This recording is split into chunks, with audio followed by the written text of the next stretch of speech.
Este estudio tiene como título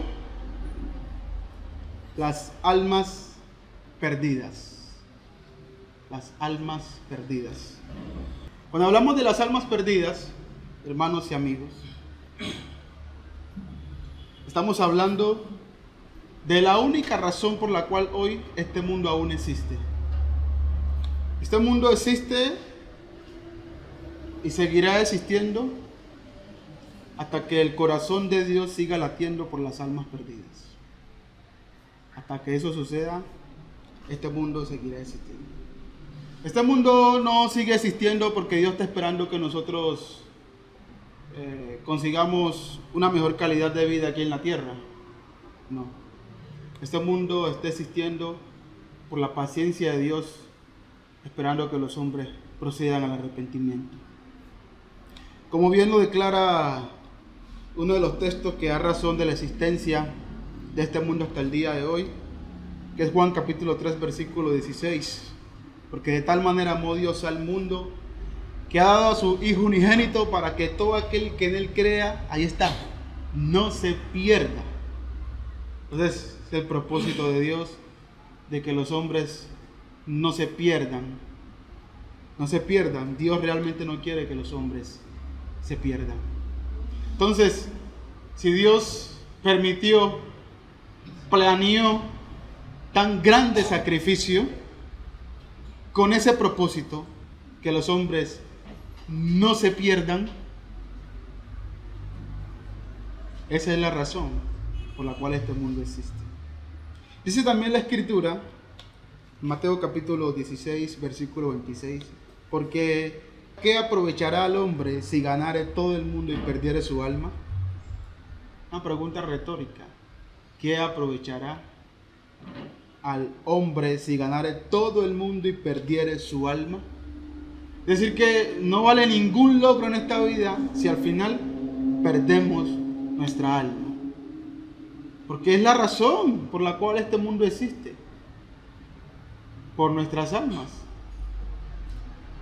Por las almas perdidas. Y el versículo lo enseña claramente. Y Cristo murió por las almas perdidas. Y al hombre no le vale nada en este mundo si lo ganare y perdiere su alma. Entonces, que eso es lo más importante, ¿ah? Pero, ¿qué es estar perdido?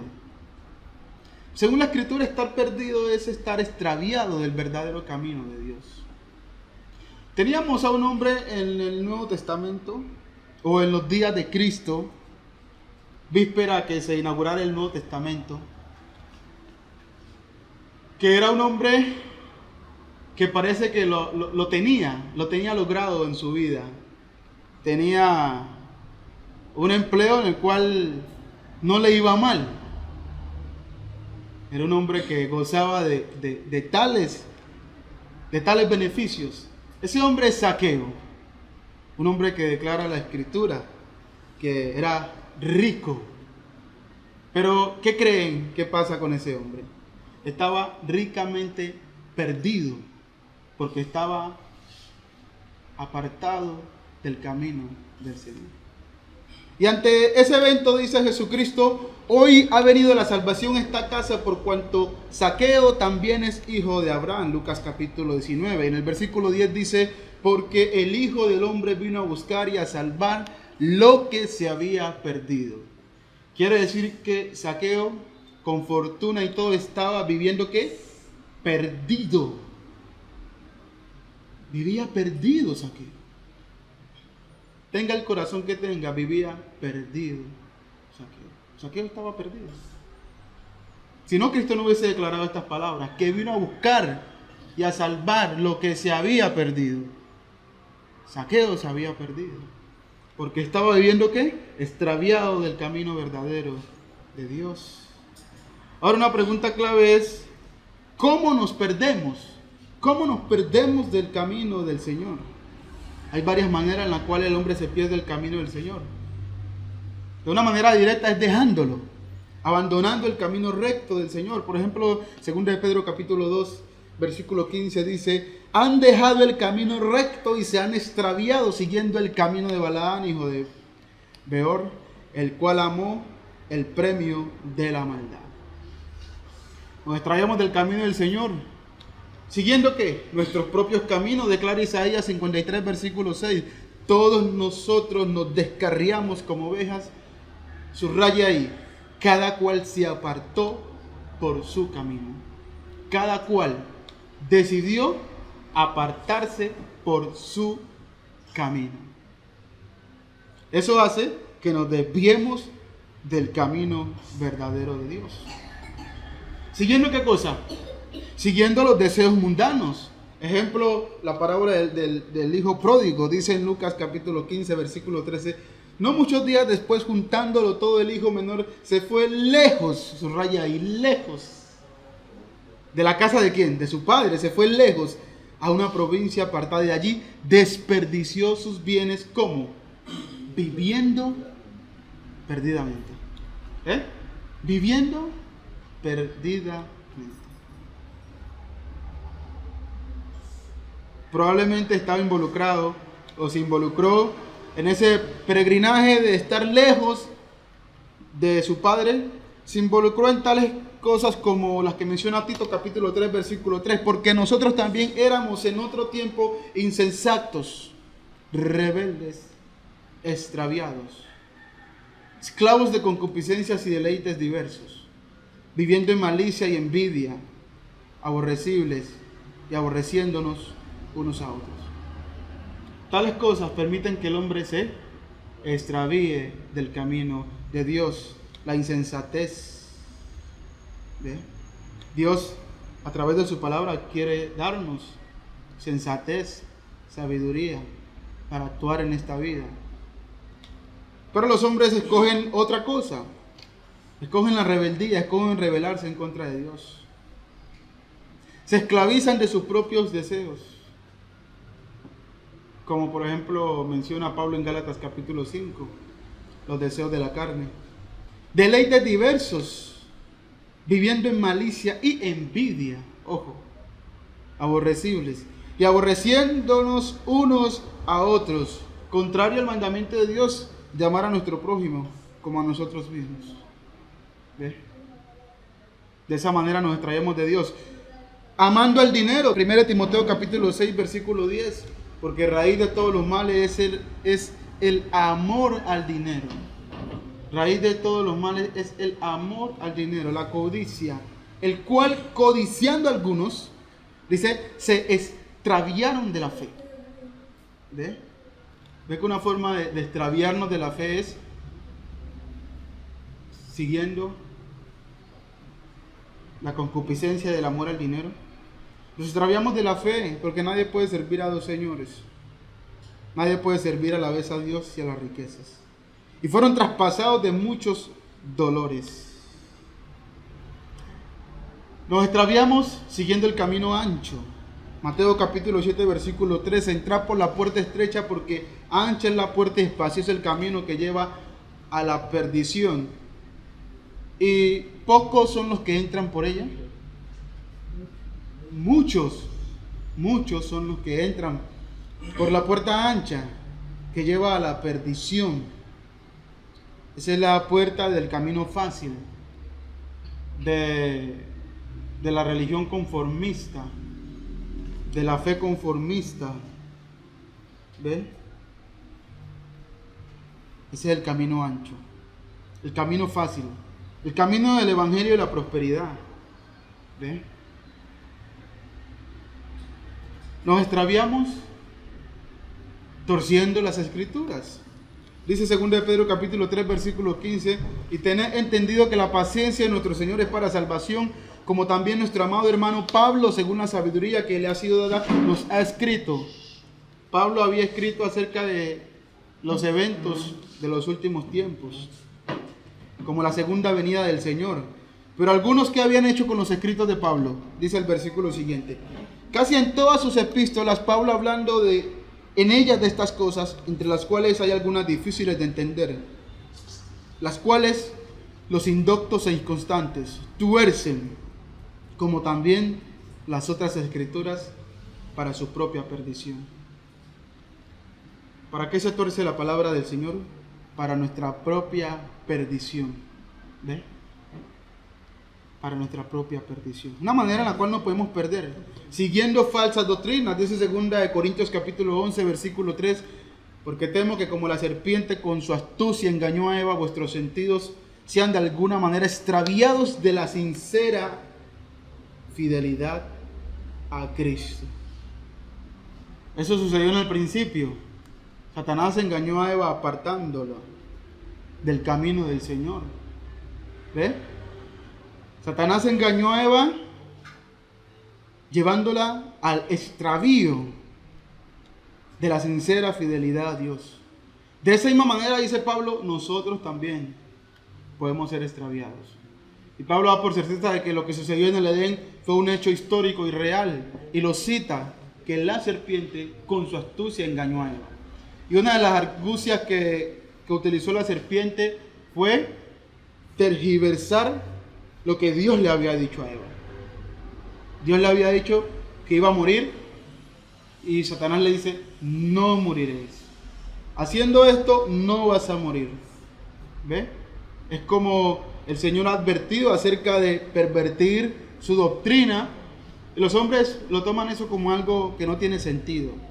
Algo que no importa lo que hagamos para Dios, lo importante es que lo hagamos de corazón. No, Señor. Lo importante es que lo hagamos según la palabra del Señor. Según los apóstoles de Cristo dejaron el fundamento, como dice Efesios 2:20. El fundamento de la fe está en los apóstoles y profetas, siendo Cristo la principal piedra angular. Así que todo lo que hagamos en materia de fe debe tener sustento bíblico. Según de Juan capítulo 1, versículo 9, cualquiera que se extravía y no persevera en la doctrina de Cristo, no tiene a Dios. Entonces, ¿cómo nos perdemos? De estas maneras. De estas maneras, Dios da testimonio en nuestro corazón que todos los hombres se han extraviado. Usted escoja cualquiera de las maneras, todos los hombres siguiendo estas cosas nos hemos extraviado. Y el fin del extravío lo dice el Señor en Mateo capítulo 23, versículo 23. Hablándole a los fariseos les dice, serpientes, generación de víboras, ¿cómo escaparéis de la condenación del infierno? ¿Cómo iban a escapar? Sí había una forma de escapar. ¿Cómo? Arrepintiéndose de sus pecados y volviéndose a Dios. Sí hay una forma de escapar de la condenación del infierno. Y es la vía del plan de salvación que Jesucristo ha dejado en el Nuevo Testamento para que se predique por todo el mundo. En Mateo capítulo 5, versículo 29 dice, por tanto, si tu ojo derecho te es ocasión de caer, sácalo y échalo de ti, pues mejor te es que se pierda uno de tus miembros y no que todo tu cuerpo sea echado al infierno, a donde van las almas perdidas. Vuelve y hace énfasis, si tu mano derecha te es ocasión de caer, córtala y échala de ti, pues mejor te es que se pierda uno de tus miembros y no que todo tu cuerpo sea echado al infierno. Entonces Cristo realmente enseñó que el infierno es real. 13 veces aparece la palabra en el original griego, 12 veces fue dicha por el Señor Jesucristo, la palabra infierno. Una vez aparece por mano del apóstol Santiago, 12 del Señor y una de Santiago, la palabra infierno, como un lugar real que vendrá después del juicio final. En Lucas capítulo 12, versículo 4 dice, mas os digo, amigos míos, no temáis a los que matan el cuerpo, y después nada más pueden hacer. Entonces el hombre tiene cuerpo y tiene algo más que aquellos que matan el cuerpo no pueden tocar. ¿Qué es? Versículo siguiente. Os enseñaré a quién debéis temer. Temed a aquel que después de haber quitado la vida tiene poder de echar en el infierno. Sí, a ese tema. Y ese es Dios. Pero algunos pregonan la falsa doctrina es que como un Dios tan bueno puede echar en el infierno. Realmente es una demostración de que no conocen a Dios. Lo que hace bueno a Dios también es su justicia, de que no hace acepción de personas y da conforme a nuestras obras. Vida eterna a los que perseverando en bien hacer buscan honra, gloria y alabanza, pero ira y enojo a los que son contenciosos y no obedecen a la verdad. Romanos capítulo 2, versículo 6 en adelante. Entonces, con esto en mente, ¿cuál es la actitud de Dios para con los perdidos? Pues obviamente no quiere que se pierdan. Dios no quiere que se pierdan, porque Él sabe que si los hombres morimos viviendo perdidamente, Él no va a poder abogar por nosotros. Según Hebreos capítulo 9, versículo 27, en esta vida es la única oportunidad que tenemos para dejar de estar perdido y estar en el camino del Señor y perseverar en el camino del Señor. Porque no hay más oportunidad. Después de esta vida, no hay más oportunidad. No hay más oportunidad. No existe un lugar donde vamos a purgar nuestras almas con la esperanza de que después de que hayamos vivido como sea que quiera en la tierra, Dios va a tener misericordia de nosotros. La misericordia es en vida, no después de esta vida. Tenemos el ejemplo del rico, de cómo quería misericordia después de que había muerto. Y Abraham le dice: hijo, usted tuvo su oportunidad en la tierra, pero ¿qué hago? Usted tuvo su oportunidad de oír la ley de Moisés y los profetas en la tierra. Usted no le quiso hacer caso a la palabra.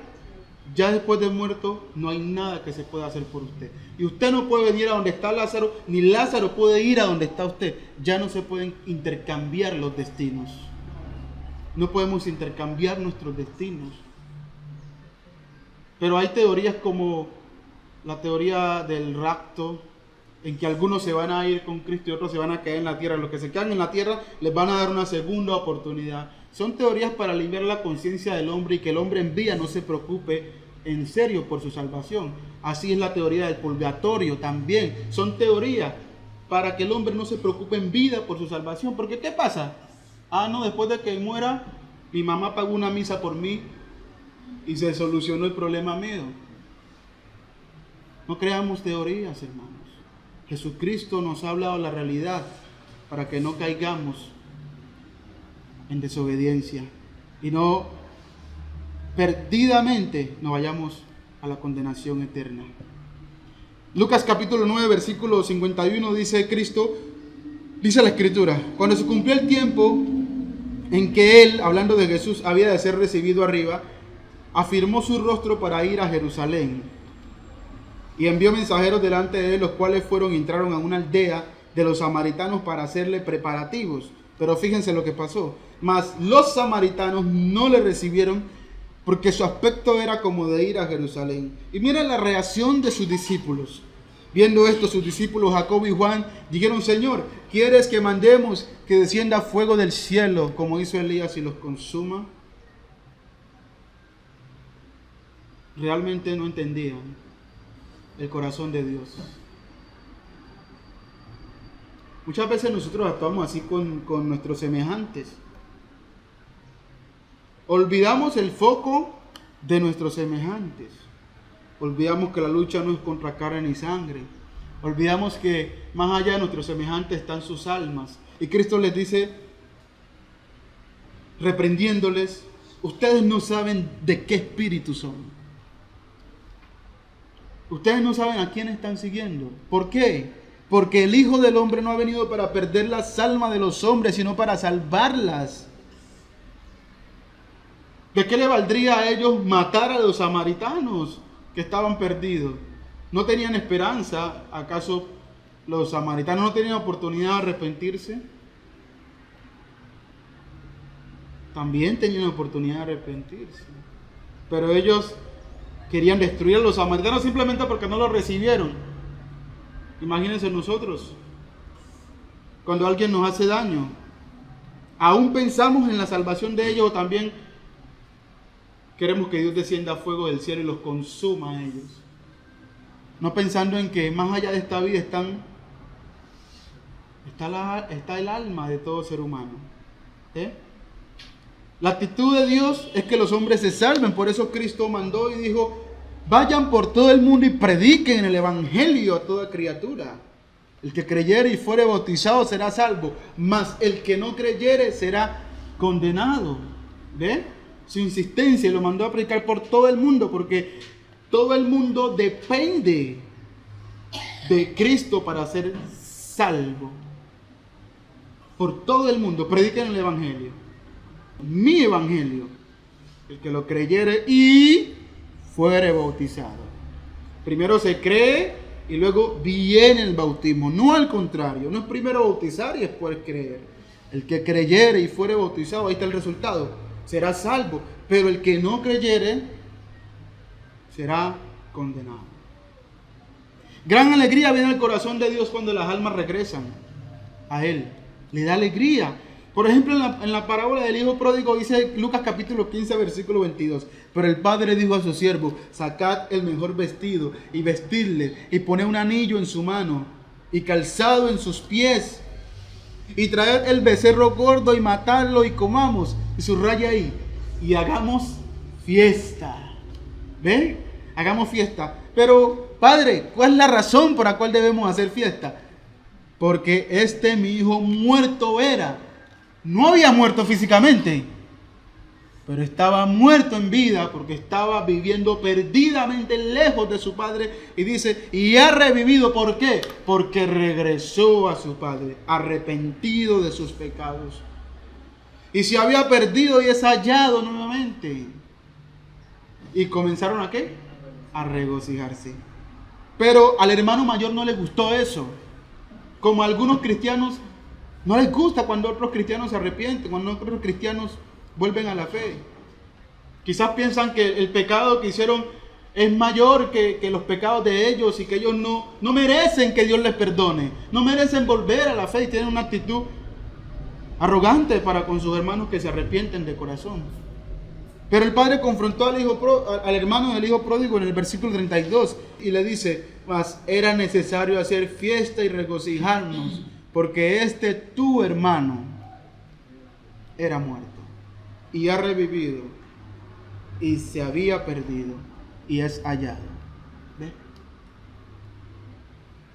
Tu hermano era muerto y ha revivido, se había perdido y es hallado. Dios siente mucho gozo, mucha alegría. No quiere que las almas se pierdan y le da alegría cuando hay arrepentimiento. Eso produce gozo en él. ¿Y qué con los discípulos del Señor? Pues deben imitar también. Pablo dijo: sed imitadores de mí, así como yo de Cristo. Si Pablo nos manda que le imitemos a Él, entonces los apóstoles del Nuevo Testamento son el fundamento de la vida de todo hombre que quiera seguir verdaderamente a Dios. Porque Pablo demostró haber seguido fielmente a Cristo. Y dice: síganme a mí. ¿Por qué? Porque yo sigo igualmente a Cristo. Entonces Él es el ejemplo. Y Él siente profundo dolor por los perdidos. Así vivió Pablo. En Romanos capítulo 9, versículo 1 dice: verdad en Cristo, verdad digo en Cristo, no miento. Y mi conciencia me da testimonio en el Espíritu Santo. ¿De qué cosa, Pablo? Que tengo gran tristeza y continuo dolor en mi corazón. No porque estaba pasando un momento difícil, no porque no tenía para comer, no porque había sufrido naufragios, no porque había recibido 40 azotes menos uno, no porque había sido apedreado, no porque lo habían defraudado hermanos, no porque lo habían perseguido, no porque lo habían cogido preso, no porque había padecido hambre, no porque tenía sed, no por nada de eso, que nos quejamos nosotros en gran manera, sino por esto: porque deseara yo mismo ser anatema. ¿Qué significa anatema? Separado de Dios. Desearé yo mismo ser anatema, separado de Cristo. Un anatema es uno separado de Cristo. Ahí está la definición inspirada por el Espíritu Santo. Toda persona que está separada de Cristo es un anatema. ¿Ve? Ahí está la definición. Pero él prefería ser el anatema. ¿Por quién? Por amor a mis hermanos. Porque sus parientes en la carne, sus paisanos, sus amigos que él se crió, recibieran la salvación del Señor. O sea, él prefería, si pudiéramos hacer un cambio, Señor, sálvalo a ellos y condéname a mí. Hazlo, Señor. Yo prefiero que ellos se salven, porque él entendía lo terrible que es estar condenado. Pero vivía por los perdidos. Pablo vivía por los perdidos. En este año usted se ha propuesto ganar un alma para el Señor. Lo ha puesto como meta. Este alma, a esta persona, voy a hablarle del Señor a este. Aunque salve uno, aunque quisiera que se salvara unito solo. O tiene otras metas y ha dejado la meta de Dios fuera de sus propósitos. Pablo anhela y ora a Dios por la salvación de los perdidos. Romanos capítulo 10, versículo 1. Hermanos, ciertamente el anhelo de mi corazón y mi oración a Dios por Israel es para salvación. En nuestras oraciones están aquellos familiares conocidos que sabemos que están viviendo lejos de Dios.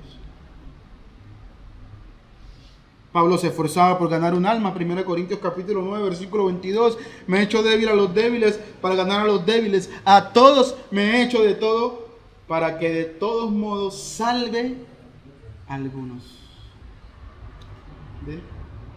Y él confiaba que había una sola herramienta capaz de poder salvar a los pecadores. Y lo dice en Romanos capítulo 1, versículo 16. Porque no me avergüenzo del evangelio, porque es poder de Dios. Y la palabra poder en griego es dunamis, que quiere decir milagro. Es el milagro de Dios para salvación a todo aquel que cree, al judío primeramente y también al griego.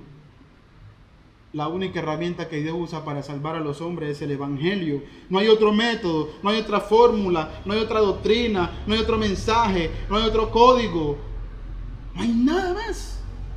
El evangelio es el poder de Dios para salvación a todos los hombres. Por eso Cristo mandó a predicarlo por todo el mundo. Y Pablo dijo, no me avergüenzo. Confiaba en ese único poder para salvar las almas. Y eso lo motivaba a predicar delante de quien fuese. Fue a los Corintios, no tomando en cuenta la sabiduría de los Corintios, sino la sabiduría de Cristo. A este crucificado. Ese era el poder que él usaba, porque confiaba en ese poder. Porque él fue salvo por ese poder de Dios. El milagro que Dios quiere hacer en nuestras vidas es el milagro que hace a través del evangelio para salvar a todos los hombres. Todos los hombres deben ser salvos por el mismo evangelio, porque fue mandado a predicar por todo el mundo. No puede ser que seamos salvos creyendo distintos evangelios, sino uno solo que conduce a la salvación. Y es menester que los discípulos de Cristo confíen en ese mensaje, para que lo prediquen con valor, sin temor, porque ese es el método que Dios usa para salvar a los hombres, el evangelio. Con esta pregunta concluimos, y comparándolo con las escrituras, ¿estamos entonces conscientes de las almas perdidas? Santiago nos insta a eso. Por ejemplo, hablando de hermanos que se han extraviado, en Santiago capítulo 5, versículo 19, dice, hermanos, si alguno de entre vosotros se ha extraviado de la verdad, ahí está, extraviado de la verdad, y alguno le hace volver, vea, intencionalmente le hace volver, ¿qué hace? Sepa, entienda, que se le meta en la mente, en lo más profundo de su ser, que el que haga volver al pecador del error de su camino salvará de muerte un alma y cubrirá multitud de pecados. Salvará de muerte un alma, de la condenación del infierno. Salvará a un alma y cubrirá multitud de pecados. Entonces, ¿estamos conscientes de ello? ¿Y estamos conscientes de nuestra propia alma? Lucas capítulo 13, versículo 23. Y alguien le dijo: Señor, ¿son pocos los que se salvan? Y él les dijo: esforzados a entrar por la puerta angosta.